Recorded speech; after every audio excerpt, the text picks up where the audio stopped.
One of the stories coming up after the break, the American carpetbaggers who thought they'd get rich in Mexico but ended up poisoning a chunk of Texas.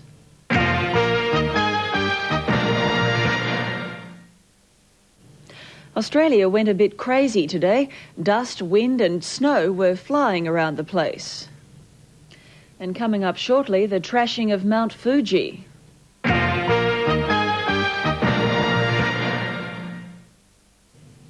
Nothing sacred these days, it seems, even to the Japanese, who are usually renowned for venerating their traditions. Unfortunately, they've become the throwaway society, and sacred Mount Fuji is rapidly becoming a scrap heap. Coming up next, actor and movie maker Richard Moir, and later in the program, music with Shanley Dell.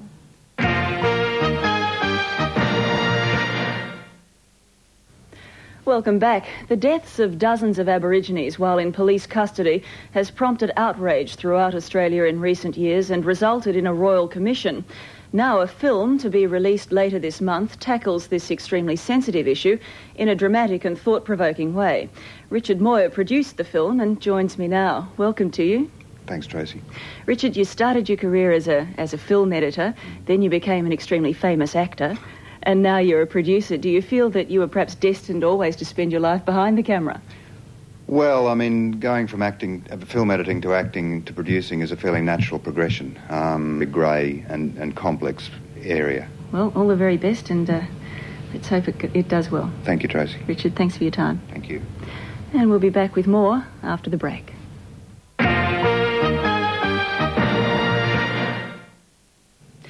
The extremely big plane built by the extremely rich recluse Howard Hughes is about to move home. It's going to be some job. Now it's time for the national weather for tomorrow, and these are some of the ships from the international fleet of tall ships that took part in the expedition across the Atlantic to commemorate the discovery of the Americas by Christopher Columbus. They're on their way back to their various home ports in Europe and stopped off for a visit on the Mersey in England.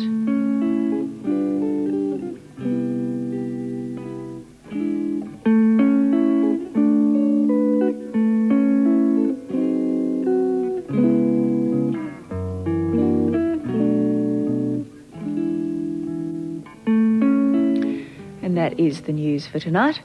Good night.